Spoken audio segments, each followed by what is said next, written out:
He won't help you. I know these things. Ow! Damn! Stay where you stand. 7 surprisingly good sci-fi actions you've probably missed in 90s, maybe with a bit of horror or some detective vibes. And these 7 genre legends with crazy stories and the dense atmosphere Or just some badass fights. you probably missed. And if there will be a few you didn't miss, let us know under this video. Oh, and as a little extra, there is one 90s movie I've watched a couple of hundreds times, but even ChatGPT doesn't know about it. I will tell you about it closer to the end of this video as a little bonus.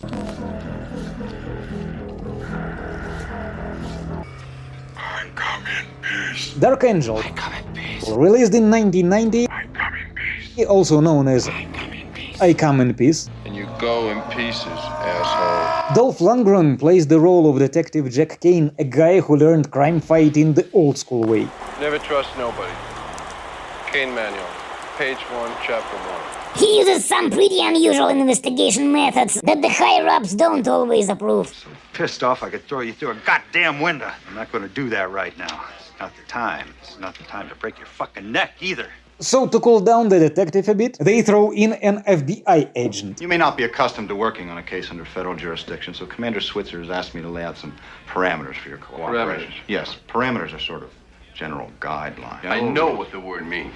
Together they dive into this twisted series of mysterious murders, trying to cope with each other along the way. And during the investigation, the duo starts chasing Marius Hughes, the alien troublemaker, shaking things up in Houston, Texas, with some CDs and funky white lenses. He's also hustling white sticks, some cool stuff that makes people feel great, but sometimes can cause minor side effects such as turning into dust. Dark Angel, or I Come in Peace, is a unique 90s movie mixing badass fights with sci-fi and the killer combo of Dolph Lundgren and Marius Hughes. By the way, Marius talks about his role in this movie as his best cinema experience. Hey, Fitz.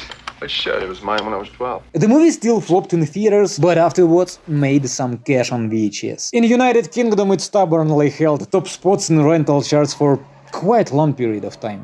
Mind is a precious thing to waste, Cody. Don't make me waste yours. Another legendary but kinda unknown movie, Class of 1999. Totally flopped in theaters, but now it's a cult classic. Imagine a perfect world where teachers are just done with those troublemakers calling themselves students. So they've been waging war with my students. Whatever happened to education? The students can learn if they want to. They simply have to make the right choice. When the whole education thing fell apart, administration of the school with the most rowdy boys thought, let's dress computers like humans and show kids some real cool stuff. The new teachers are bringing back the classic, tried and true discipline methods. You know, those methods that nowadays might get you some heat from the outraged public. I operate from a model of absolute zero tolerance. So do we.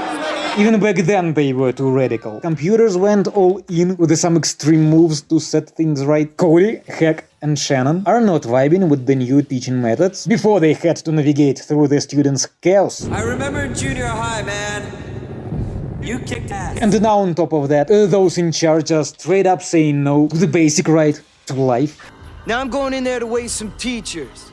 Are you with me? Class of 1999 was the follow-up to Class 1984, the one from 1982. And in the sequel, filmmakers flipped the sides. In the first part, the students were the bad guys, and now it's the teachers playing the villain card. I'm on Planet X looking for a dweeb who wears green fatigues. He wears glasses and sneezes. Chicken man, you got it. Stargate. Admit it, you've started to forget about this epic blockbuster of 1994, huh? Even though there was even an awesome TV series based on that setting. It all starts with archaeologists deciphering symbols on an ancient artifact called Stargate. The front door to heaven is Stargate. So you think you've solved in 14 days what they couldn't solve in 2 years? 2 years? Those archaeologists, just like stupid scientists, ruining all the fun of fate with all of those findings and discoveries. Phew. See through? He's inviting us to go with him. How you be so sure? Because he's inviting us to go with him. Yeah, but the movie makers aren't scientists. So in their creation, they are Ra, real gods. And the big boss is called Ra, just like Sun God. So the government opens the Stargate, but allows the archaeologists to take a peek at the other end of the tunnel only in the company of Kurt Russell and his staff guys. I'm here in case you succeed. Turns out that the device opens the gateway to another point in the galaxy, where gods dress the way filmmakers imagine ancient Egyptians. And simple people wear just potato sacks. I don't want to die. Your men don't want to die. And these people here don't want to die. It's a shame you're in such a hurry to. And besides the ridiculous outfit, the gods also have some unkind ideas about the future of our common mother Earth. While the film didn't explode at the box office in the United States, it became an unexpected surprise for a 1994 release and showed quite excellent results worldwide. Well, it became a cult classic of cinema. Kurt Russell and Jace Spader wonderfully portrayed their roles. And yes, if you think you've seen this guy somewhere, you are correct. I remember him as the boss from The Office. I'm fine, bitch. I'm fine. Can I come with you?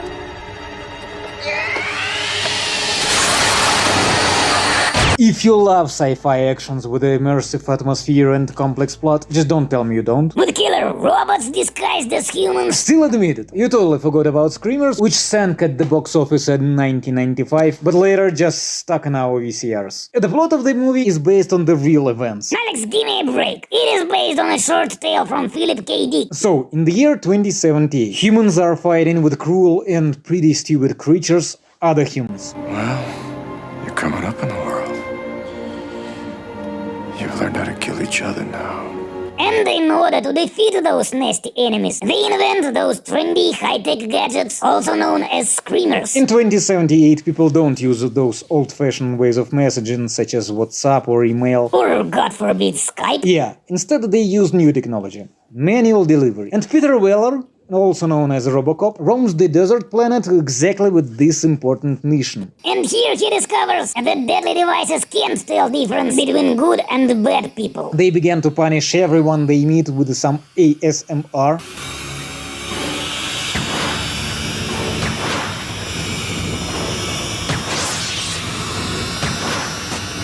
And with the main feature, screamers can camouflage themselves as humans and sneak up on naive enemies. We can smile, we can cry, we can bleed, we can fuck. They, however, become less and less naive as the movie progresses. Well, fuck you! I don't buy it! Oh, wake up, man! Awesome gripping plot, dense atmosphere. You know, they could create an epic franchise based on this universe nowadays. Overall, Screamers is a jackpot for anyone into sci-fi and action. If you're into reading also, why not dive into the original story? Second variety. In the original tale, action takes place on Earth, not some serious B whatever. And the Screamers were developed by American troops on the moon after the Soviets divided the USA by 0. Let's see if you can figure out where I'm calling from, Thad.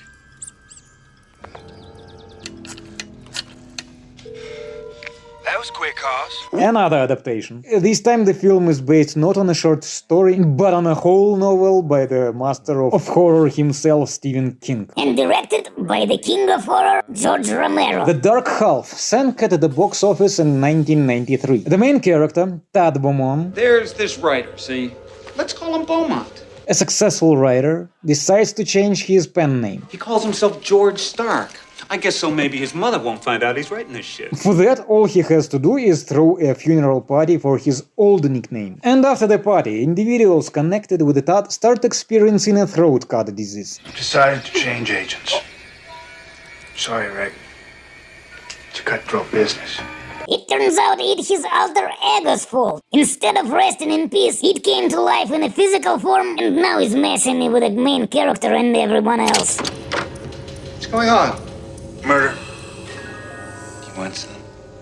As it often happens, the movie is quite different from the original book, and fans sometimes gave it a hard time for losing original vibes because of changes. Still, that mystical atmosphere crafted by George Romero adds a nice layer to the intense storyline and the overall horror feel. And Timothy Hutton, juggling both hero and anti-hero roles, totally crushed it. Although working with an Oscar-winning actor was quite difficult, he could just decide to skip a few shooting days. You're disturbing the peaceful mood I'm in. You are disturbing the peaceful frame of mind I'm in. You are disturbing my peaceful frame of mind.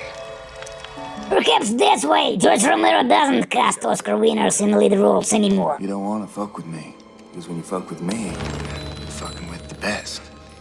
The film was ready in 1991, but saw the light of the day in 1993. So in 92, Sierra and LucasArts hastily cooked up a video game adaptation of the film adaptation of the Stephen King's novel. It quickly faded into obscurity right after its release. That fucker does nothing but shit and piss all day and he wants to live longer? Déjeme en paz. Haga lo que tenga que hacer, pero déjeme en paz. In 92, Kronos tanks at the box office. A movie blended horror, fantasy, and drama in a unique, gripping cocktail. Yeah, it might have seemed too tricky for some viewers. Kronos is an ancient artifact capable of granting immortality to its owner. Out of the blue, this dude, Jesus, discovers it in his antique shop. And at first, scratches his head on how to sell this junk. But then Jesus accidentally activates Kronos and becomes part of some supernatural stuff. The thing hooks into the human's body, providing the bearer an endless energy boost. Of course, everything comes with a price. Without a specific fuel, Kronos will stop functioning along with the bearer. There are also side effects, like some minor cosmetic tweaks to the person carrying it. And there is also this deranged Ghostbuster hunting the artifact with his own ideas how to use it for his own needs. Even though Kronos sank at the box office, it opened the door to the awesome director Guillermo del Toro to make it big in mainstream cinema. Right from the get-go, you can see his unique directing style. Design, recognizable visual style. If you're cool with a unique and tricky plot and don't mind a bit of slow burn in movies, this one is great for a chill movie night.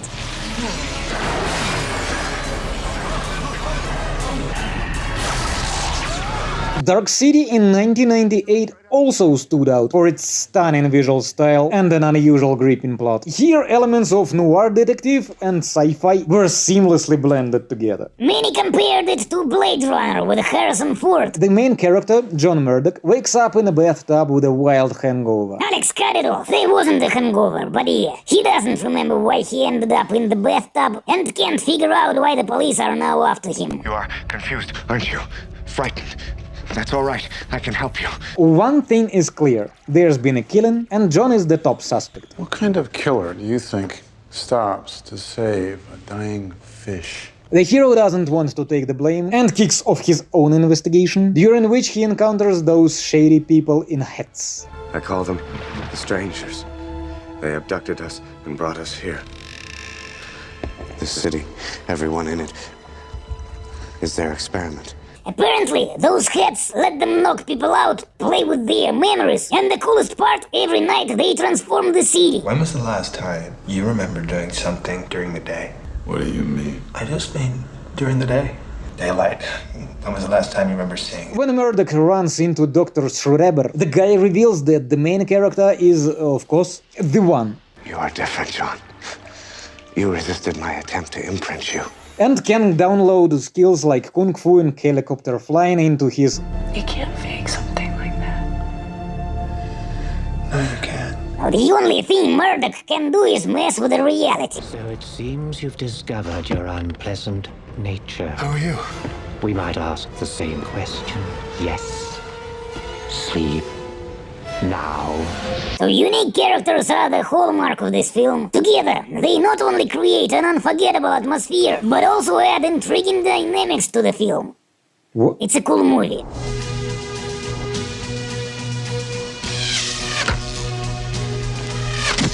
And now, the promised bonus. I watched this movie an insane number of times in 90s. I don't know why, I only know about it from you. And just so you know, I rewatched it last night. It weirdly hit the spot again. I still love you.